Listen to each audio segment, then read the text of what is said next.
A backpack is like a good pair of shoes. If it fits, it's the best. If it doesn't, not very good. That's our topic today. Come and join the discussion.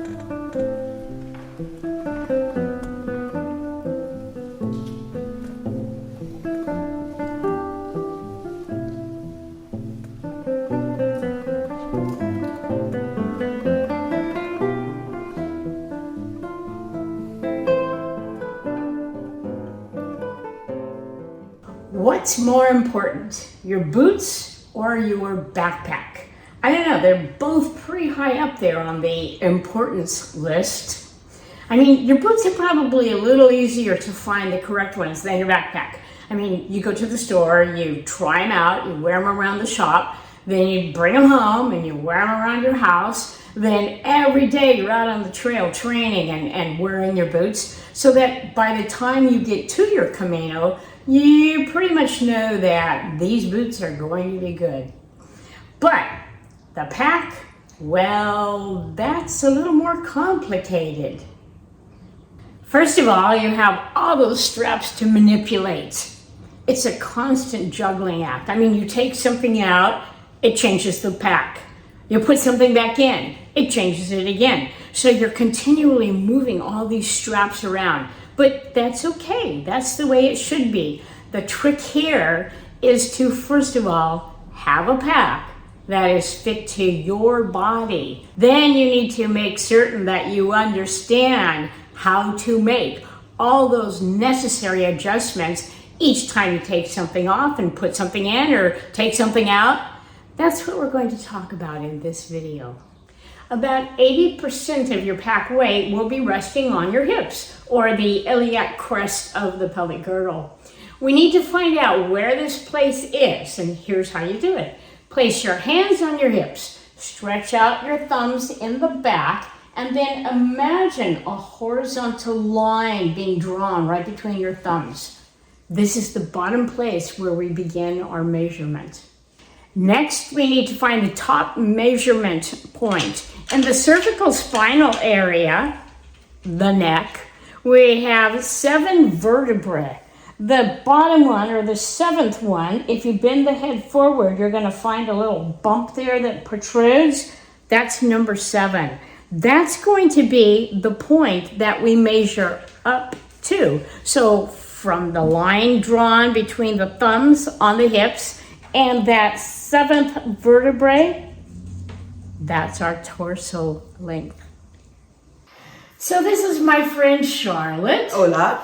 She is a Camino family member, and we're going to measure her for a backpack.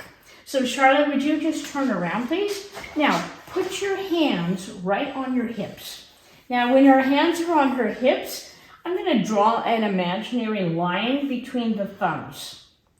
Then I'm going to ask her to bend her head forward, and you'll notice up here there's one vertebra that kind of protrudes a little bit. That is C7, or cervical number 7. So what I'm going to do is get my tape measure, and I'm going to put it right on C7, and then measure straight down to that imaginary line between her thumbs, and she is 18 inches. Now we're going to do the same thing for Charlotte's husband, Rick. Hi. Okay, Rick, would you please turn around and put your hands on your hips. Now, I'm going to draw that imaginary line again between the thumbs, and then I'm going to say, Rick, bend your head down. Okay, we can see right there is C7. I'll take the tape measure, put it right there at C7, and draw down, and, ooh, he's a 22. My goodness. Okay, thank you, Rick. You can turn back around and say hi. Hi. Torso ranges for pack sizes vary between the brands and models, so be sure to always check the size chart for any pack you're considering. If you fall between the sizes, it's best to go into a store and try on each one. If you're buying your pack online, which is always a good choice, make sure that you can do a free return and get a couple. It's always good to try out several before selecting the one that you think will be best for you. There is a difference between men's packs and women's packs. Here's what the difference is. First of all, in the hip belt, the angle is going to be coming down a little bit in a V for the woman's belt, and it'll be straight across for the men's pack, the men's hip belt. Also on the straps, there's going to be a little more of a contour on the women's to fit the chest area, and the men's pack will be not quite as concave as the women's. So there is a difference. Make sure you get either a man's pack or a woman's pack for the proper fit. This is my pack. It's an Osprey 18 liter women's design, and it's a size small/extra small.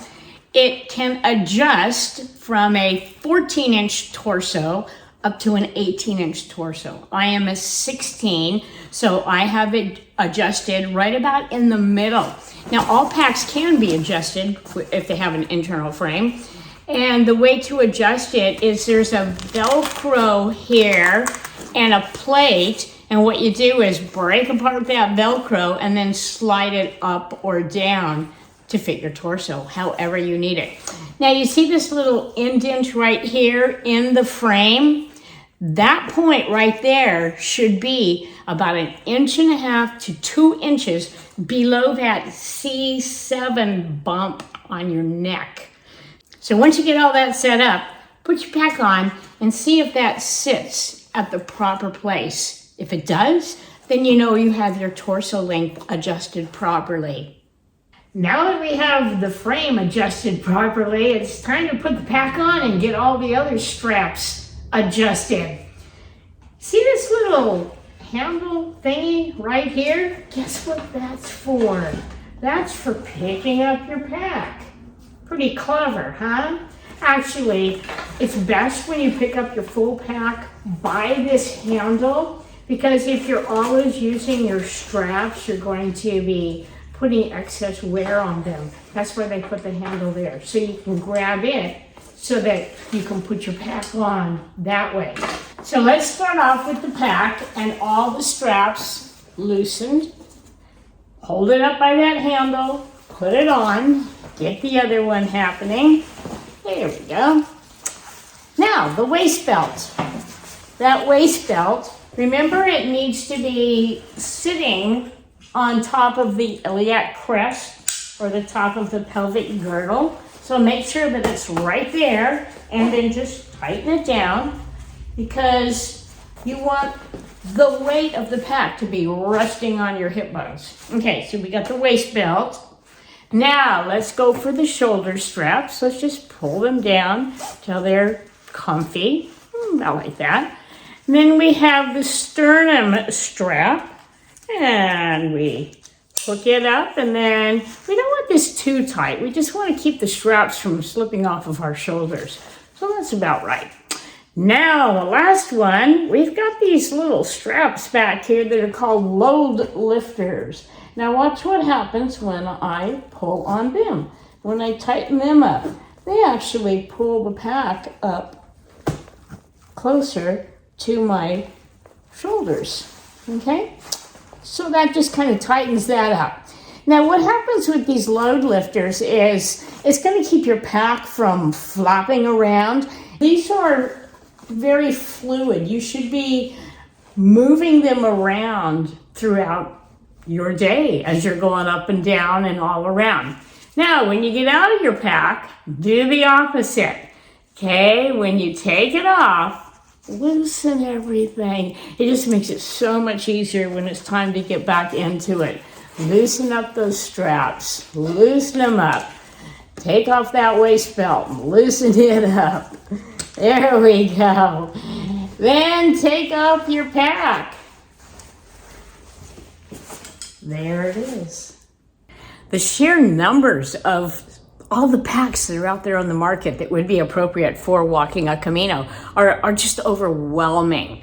So what I did is I reached out to some of my Camino friends and I asked them to share with me a picture of their pack and tell me a little bit about it, what they like about it, how big it is, and stuff like that. So here we go, and thank you to all those that helped out with this. Martha Beach Fry, coming to us from North Carolina, has a very interesting story.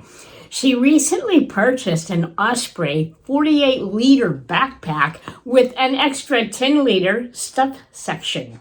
She purchased this larger bag because her granddaughter was going to be joining her on part of this last Camino.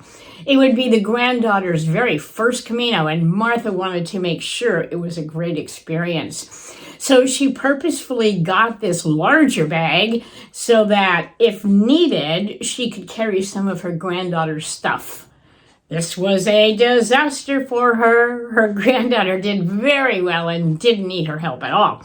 The large pack was just a big bunch of heavy compartments with unmanageable pockets, she says.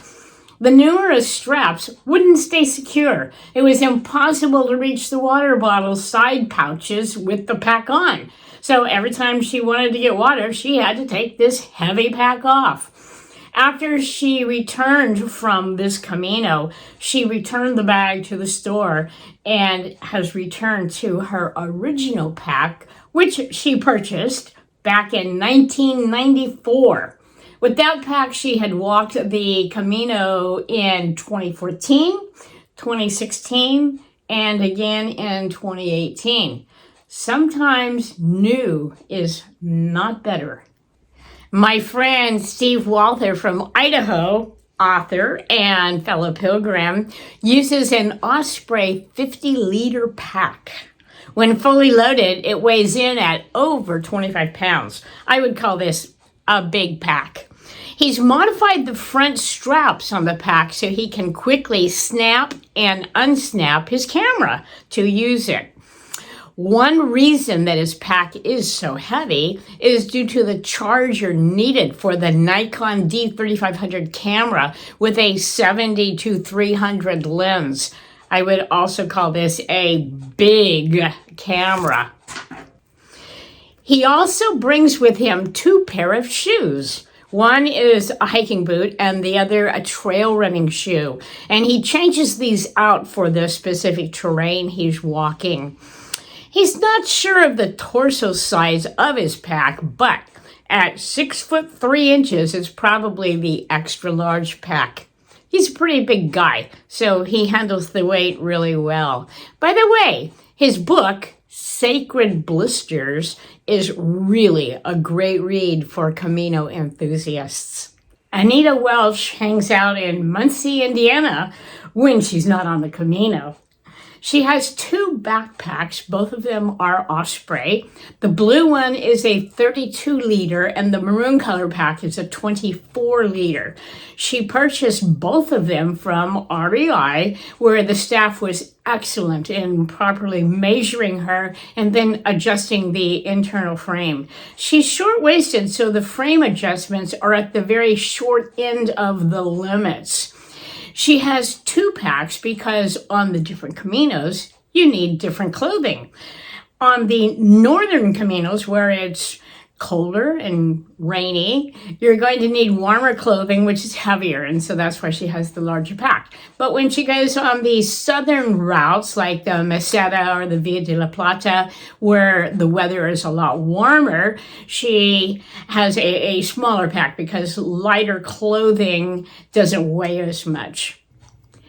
Anne Bourne from New York is a fellow author and Camino enthusiast. Her first Camino was in 2009, and she's been going pretty much nonstop ever since, with multiple Caminos under her belt in every season of the year. Her favorite time to walk is the winter. She even has written a book about it. The pack she uses is an Osprey 35-liter. She calls it a pack with flimsy amateur zippers that make her go crazy. But other than that, it works. She likes to say the best pack is the one that you forget you are carrying. Fully packed, her pack weighs in at 13 pounds. Just a quick word about her latest book, If You Stand Here. It's one that every Camino enthusiast should have in their library. Thanks, Anne, for sharing with us. The last two people who are going to share their backpack information with us are actually walking a Camino right now as I'm making this video. Rather than introducing them, I'm going to let them say hi from the Camino.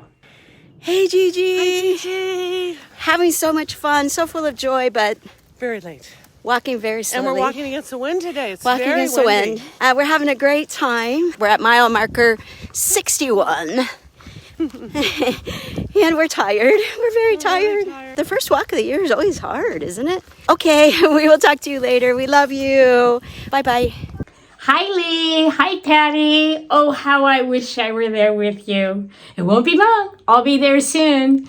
So, Patty has a Gregory 38-liter red backpack. And Lee has an Osprey 24-liter in purple. What do you think our choice in color says about us? Okay, back to the packs.